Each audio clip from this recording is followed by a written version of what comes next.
আসসালামু আলাইকুম ও রহমতুল্লাহি ওয়া বারাকাতুহু। জি ভাইজান, আশা করি আপনি ভালো আছেন। জি দেখেন, তানবিন ও নুন সাকিনের চারটি কায়দা। নাম্বার এক, ইজহার। ইজহার কাকে বলে?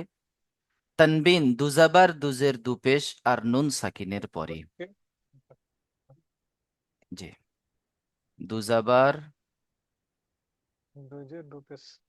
দুজের দুপেশ নুন সাকিন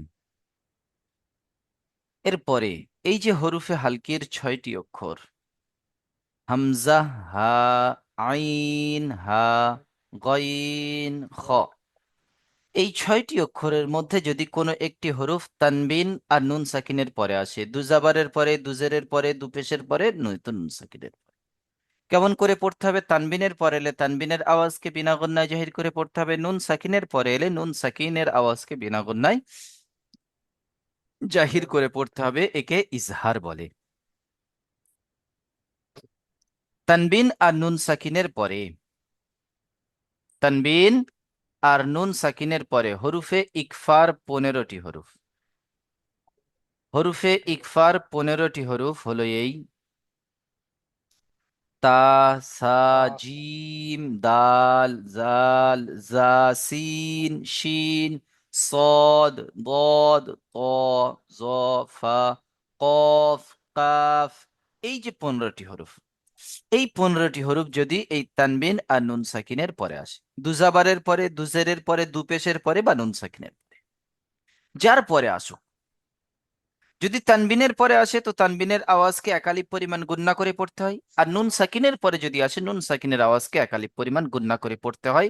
একে ইকফা বলে। ইকফা কথার অর্থ হলো ছুপানো, পুশিদা। জি, এরপরে দেখেন ইকলাব। তানবিন ও নুন সাকিনের তৃতীয় নাম্বার কায়দা হলো ইকলাব। ইকলাব কাকে বলা হয়? ইকলাব তানবিন হলো নুন সাকিনের পরে তানবিন ও নুন সাকিনের পরে দুজাবার, দুইজের দুপেশ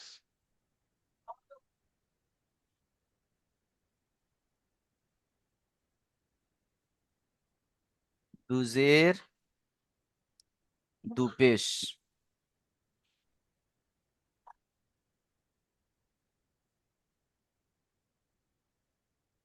আর নুন সাকিন এর পরে যদি বা আসে, বা আসে, তো তান দুজাবারের পরে যদি আসে, দুজাবারের পরিবর্তে আপনার মিম আনতে হবে। দুজেরের পরে যদি আসে বা, দুজেরের পরিবর্তে আপনার মিম আনতে হবে। দুপেশের পরে যদি আসে, আপনার দুপেশের পরে মিম আনতে হবে। নুন সাকিনের পরে যদি আসে, নুন সাকিনের পরিবর্তে আপনার মিম আনতে হবে। যেমন এখানে নুন সাকিনের পরে বা এসেছে, নুন সাকিনের পরিবর্তে আপনার এই যে একটা ছোট্ট মিম দেওয়া আছে, এটাকে আপনার আনতে হবে। একে বলা হয় কি? ইকলাব। তানবিন ও নুন সাকিনের পরে যদি বা আসে, তাহলে তানবিন ও নুন সাকিনকে একালিপ পরিমাণ গুণনা, তানবিন ও নুন সাকিনকে মিম দ্বারা পরিবর্তন মিমের করে, দ্বারা তানবিন ও নুন সাকিনকে মিম দ্বারা পরিবর্তন করে একালিপ পরিমাণ গুণনা করে পড়তে হয়। একে ইকলাব বলে। ইকলাব কথার অর্থ হলো পরিবর্তন। জি, এবার দেখেন চতুর্থ নাম্বার কায়দা হলো ইদগাম। ইদগাম কাকে বলা হয়? ইদগাম বলা হয়, তানবিন ও ইদগাম, নুন সাকিনের পরে যে ছয়টির মধ্যে ছয়টি ইদগামে ইয়ার অক্ষরের মধ্যে মালুন। র দেখেন, ইয়ার মালুম। ইদগামে ইয়ার মালুন, ইদগামের আবার দুটি ভাগ আছে। একটা হলো ইদগামে বিলা গুন্না বা তাম, অপরটি হলো ইদগামে বা গুন্না বা নাকিস। এই যে 6টি হরুফ আছে, এই 6টি হরুফ আপনাকে মুখস্থ রাখতে হবে। ইয়া, র, মিম, লাম ও নুন। যদি র আর লাম, এই দুটি হরুফ,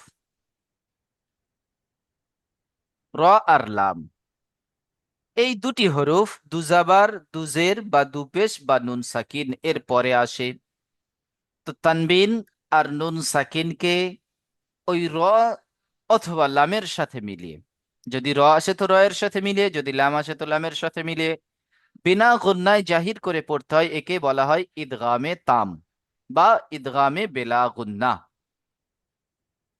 রইল বাকি কয়টি হরফ? ইয়া, মিম ও নুন। চার- ইয়া, ইউমিন ইউমিন। ইউমিন এই যে ইউমিন, চারটি হরফ এখানে আছে। ইয়া ও মিম নুন, এই যে চারটি হরফ। ইয়া ও মিম নুন যদি তানবিন আর নুন সাকিনের পরে আসে, তাহলে তানবিন ও নুন সাকিনের আওয়াজকে একালিপ পরিমাণ একালি গুন্না পরিমাণ করে পড়তে হয়। তানবিন ও নুন সাকিনকে একালিপ পরিমাণ গুন্না করে পড়তে হয়। একে কি বলা হয়? ইদগামে নাকিস। ইদগামে, নাকিস ইদগামে নাকিস বাগুন্না বা নাকিস। জি। তাহলে এখানে ইদগামের কায়দাটি, এই তানবিন আর নুন সাকিনের যে চারটি কায়দা হয়ে গেল। এরপরে দেখেন মিম সাকিনের কায়দা। এটা কি হলো? যে তানবিন আর নুন সাকিনকে আপনি কখন গুন্না করতে পারবেন আর কখন গুন্না করতে পারবেন না। গুন্না কখন করতে পারবেন? যখন ইকফার 15টি হরফের মধ্যে কোনো একটি হরফ তানবিন আর নুন সাকিনের পরে আসছে, আপনি একালিপ পরিমাণ গুন্না করতে পারছেন। তানবিন আর নুন সাকিনের পরে যখন বা আসছে, মিম দ্বারা পরিবর্তন করে একালিপ পরিমাণ গুন্না করতে পারছেন। যখন তানবিন আর নুন সাকিনের পরে ইউমিন, ইয়া ও মিম নুন এর মধ্য থেকে কোনো একটি হরফ আসছে, তখন আপনি তানবিন আর নুন সাকিনকে একালিপ পরিমাণ গুন্না করে পড়তে পারছেন। গুন্না কখন করতে পারবেন না? হরুফে হালকির 6টি অক্ষর এর মধ্য থেকে তানবিন আর নুন সাকিনের পরে যখন কোনো একটি হরফ আসবে, আপনি তানবিন আর নুন সাকিনকে গুন্না করতে পারছেন না। আর কোথায় গুন্না করতে পারবেন না? তানবিন আর নুন সাকিনের পরে যখন ইয়ার মালুনের র আর লাম আসবে, র আর লাম আসবে, আপনি তানবিন আর নুন সাকিনকে গুন্না করতে পারছেন না। একে কি বলা হয়? ইদগামে তাম বা ইদগামে বেলা গুন্না। জি। এবারে মিম সাকিনকে আপনি কখন গুন্না করতে পারবেন আর কখন গুন্না করতে পারবেন না? দেখেন, মিম সাকিন, মিম সাকিন, মিম সাকিনের পরে যদি বা আসে, আপনি মিম সাকিনকে একালিপ পরিমাণ গুন্না করে পড়তে পারবেন। একে বলা হয় ইকফায়ে সাফাবি। মিম সাকিনের পরে যদি মিম সাফারি আসে, তাহলে আপনি মিম সাকিনকে, মিমকে মিমের সাথে মিলিয়ে একালিপ পরিমাণ গুন্না করে পড়তে পারবেন। একে বলা হয় ইদগামে সাফাবি। মিম সাকিনের পরে যদি এই বা আর মিম, বা এলে চার একালিপ পরিমাণ গুন্না করে পড়তে পারছেন, ইকফায়ে সাফাবি। মিম সাকিনের পরে মিম এলে একালিপ পরিমাণ গুন্না করে পড়তে পারছেন, ইদগামে সাফাবি। যে আরবি 29টি হরফ আছে, ওই 29টি হরফের মধ্য থেকে যদি আপনি এই দেখবেন বা বা আর মিম, এই দুটি বাদ দিলে 27টি হরফ থাকছে। ওই 27টি হরফ যদি মিম সাকিনের পরে আসে, যে কোনো একটি, 27টির মধ্যে যে কোনো একটি যদি আসে, আপনি মিম সাকিনকে আর গুন্না করে পড়তে পারছেন না। একে বলা হয় ইজহারে সাফাবি। সাফারি জি, বুঝতে পারলেন? তাহলে মিম সাকিনকে কখন জি জি গুন্না করবেন না আর মিম সাকিনকে কখন গুন্না করবেন, বুঝতে পারলেন? তানবিনকে কখন গুন্না করবেন না, কখন গুন্না করবেন, বুঝতে পারলেন? এবারে আসেন, টান কখন কতটা পরিমাণ দিতে হবে।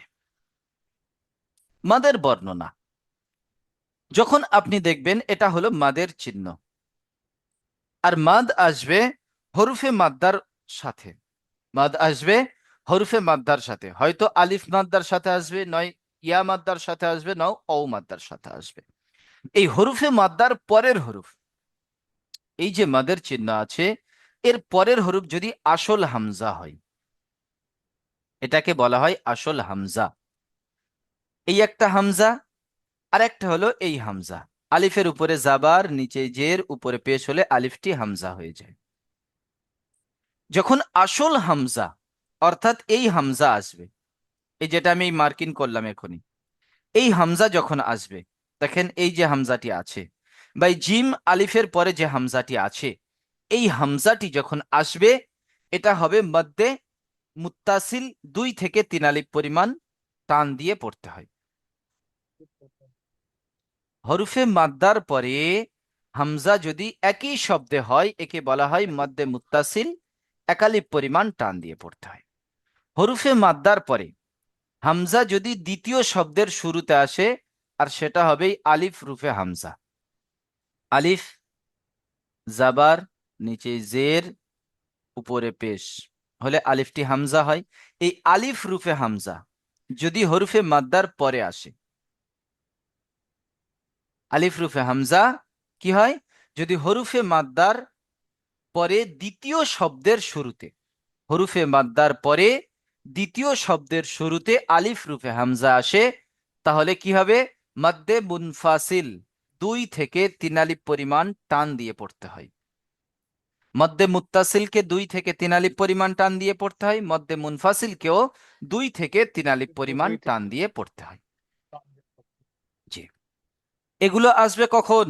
খেয়াল রাখতে হবে, আলিফ মাদ্দা, ইয়া মাদ্দা, ও মাদ্দা, নয়তো খাড়া জাবার, খাড়া জের, উল্টা পেশ, এই 3টির পরে আসবে। বুঝতে পারছেন? জি। বাকি এরপরে কোনো দেখেন, সময় আসবে না বলে। না না না, এবারে দেখেন এখানে আছে খাড়া জাবার আলিফ মাদ্দার সমান। খাড়া জাবার যে হরফটির উপরে আছে সেই হরফের পরের হরফ যদি সাকিন থাকে, বা সেই হরফের পরের হরফ যদি তাসদিদ থাকে, যেমন এখানে খাড়া জাবারের পরের হরফ সাকিন এসেছে, আল, আনা।